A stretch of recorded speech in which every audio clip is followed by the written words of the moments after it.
시청자 여러분 안녕하십니까, 이영풍TV입니다. 최근 동아일보의 박근혜 전 대통령의 회고록 다시 보기, 이게 큰 화제를 끌고 있습니다. 오늘은 박근혜 전 대통령이 유승민 전 의원에 대해서 지적을 했어요.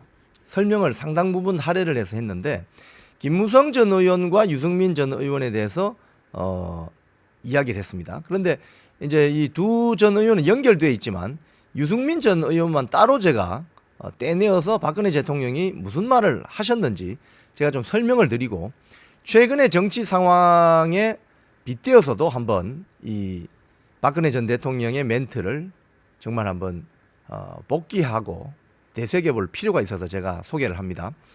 자, 이 박근혜 전 대통령 회고록에 보면 오늘 중앙일보 보도했습니다. 이 전체 내용은 중앙일보를 보시면 보실 수 있습니다. 유승민 의원은 정치권의 인연으로 따지면 오래된 사이다. 유승민 의원을 처음에 어떻게 알게 됐느냐? 박근혜 전 대통령이 한나라당 대표로 2004년 총선 치를 때 자기가 직접 공천을 챙겼던 사람이 있었다는 거예요. 그게 바로 유승민 의원인데, 강재섭 전 대표가 전화를 해와서 이회창 전 총재가 아끼는 유승민 전 여의도 연구소장이 있는데 이 비례대표 공천을 좀 받을 수 있게 해달라, 이런 전화가 왔다는 거예요. 그래서 비례대표 공천은 여러분 아시겠지만 보통 한 1번부터 17번 또는 득표가 많이 되면 한 18번, 20번까지도 당선 유력권입니다. 그런데 여성부터 먼저 시작하거든요. 그래서 여성, 남성, 여남 이런 식으로 갑니다.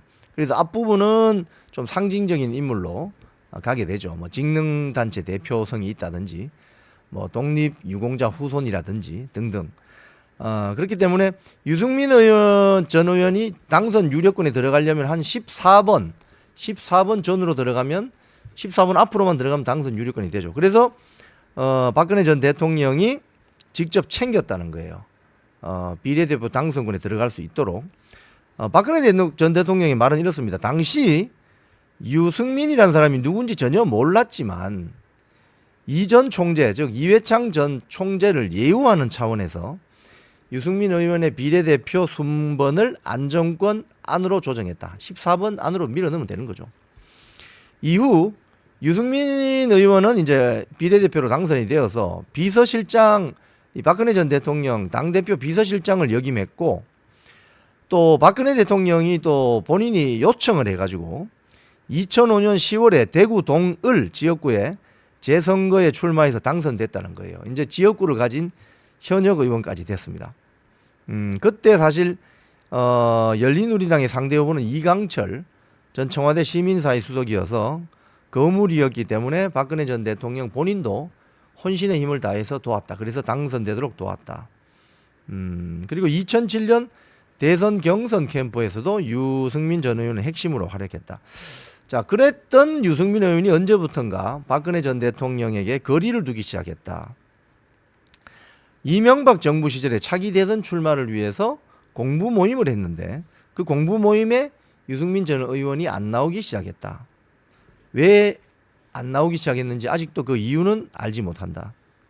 그리고 한 번은 2012년 정도의 일로 기억하는데, 유승민 의원과 단둘이 국회의원회관에서 본관까지 이어지는 지하 통로를 이렇게 같이 걸어가는 그 순간이 있었는데, 정말 너무 둘만이 대화할 기회였지만 어떤 벽이 가로막고 있는 느낌이었다. 자, 그런데 결정적으로 이제 유승민 의원이 박근혜 대통령을 돌아서게 된 계기는 원내대표가 되었을 때 2015년 4월 8일 국회 교섭단체 연설에서 유승민 의원이 증세 없는 복지는 허구임이 증명되고 있다. 증세 없는 복지는 허구임이 입증되고 있다. 창조 경제를 성장의 해법이라고 자부할 수는 없다. 이러면서 박근혜 정권을 깎아내리기 시작했다는 거예요. 야당이 제시한 소득 주도형 성장론도 재검토가 필요하다고 했다. 당시 박근혜 대통령은 이 연설 장면을 TV로 직접 봤는데 그 발언을 납득하기가 힘들었다. 특히 여당 원내대표인 유승민 전 의원이 교섭단체 연설에서 현 정부의 핵심 정책과 대통령 핵심 공약을 부정하는 모습을 보인 것은 상상하기 힘든 일이었고, 유승민 전 의원이 원내대표 경선에서 본인이 당선되면 정부의 핵심 공약을 뒤집겠다. 이렇게 밝힌 다음에 당선된 건 또 아니지 않은가. 이런 이야기를 합니다. 그리고 실제로 박근혜 전 대통령은 재임 기간 동안 예산을 아주 절약해서 써서 결국 문재인 정부의 나라의 곳간을 넘겨줄 때 세수를 알뜰하게 많이 남겼다. 뭐 이런 큰 도움을 받았다. 문재인 정부가 큰 도움을 받았다. 이런 말까지 나오지 않았는가. 그때 아마 담배세 이런 것도 나왔죠. 창조 경제에 대한 폄훼도 유승민 전 의원의 입을 통해서 나왔다. 더구나 특히 공무원 연금 개혁 관련 이때 이제 폭발한 건데 공무원 연금 개혁에 대해서 공개적으로 박근혜 전 대통령은 청와대 수석 비서관 회의에서 협상안을 비판하기도 했어요. 협상안이란 건 뭐냐면 이 공무원 연금 개혁법을 박근혜 정부가 개혁할 그 법안을 통과시키는데 협조하는 조건으로 야당이 대통령령에 대해서 국회가 수정 변경권을 갖도록 국회법을 고치겠다.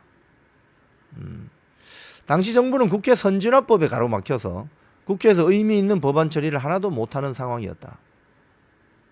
그래서 박근혜 전 대통령은 이건 안 된다고 이야기를 했고 일찌감치 조윤선 정무수석을 보내서 국회법 개정안에 손대는 것은 삼권 분립 위반이다. 절대로 안 된다. 입장을 전달했고 또 그 당일날 5월 28일 2015년 5월 28일 저녁 이병기 청와대 비서실장에게 이상한 얘기가 자꾸 나오는데 국회법 개정안은 절대 안 된다. 유승민 원내대표한테 다시 전달하라고 지시했는데 결국 연락 두절이었다.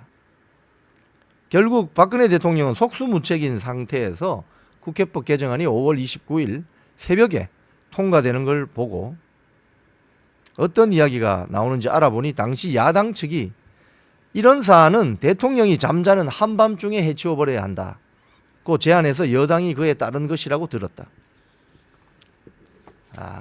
이런 상황들이 있었군요.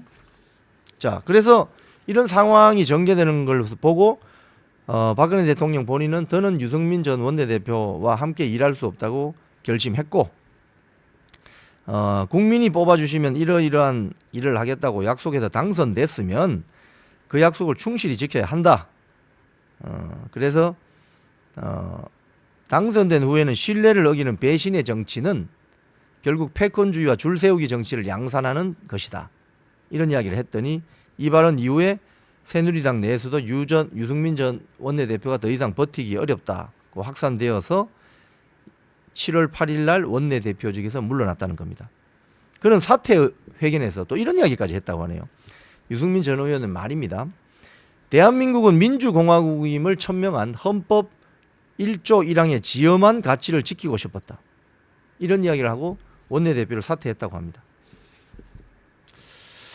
자, 이 박근혜 대통령이 유승민 전 의원과 틀어지게 된 결정적인 계기에 대해서 박근혜 대통령의 어떤 발언들이 오늘 중앙일보 회고록 박근혜 회고록 다시 보기에 소개되어 있습니다. 제목이 그날 밤 연락 끊은 유승민 그와의 관계 그때 파탄났다.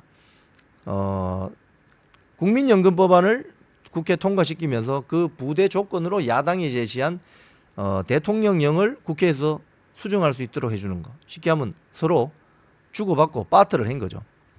그거 안 된다고 했는데 끝까지 버티다가 결국 연락 두절되고 동의해줘서 그날 밤 통과시켜버리고 도저히 원내대표는 이제 버틸 수가 없었다. 나가면서 하는 소리가 우리나라 헌법 제1조 1항 대한민국은 민주공화국이다. 이런 소리를 하고 사라져버렸다는 거예요. 뭐 유승민 전 의원은 또 다른 이야기를 할 수도 있습니다. 반론을 할 수도 있습니다. 자, 그런데 지금 벌써 한 10년이 지난 이 시점에 이 벌어졌던 해프닝을 보면은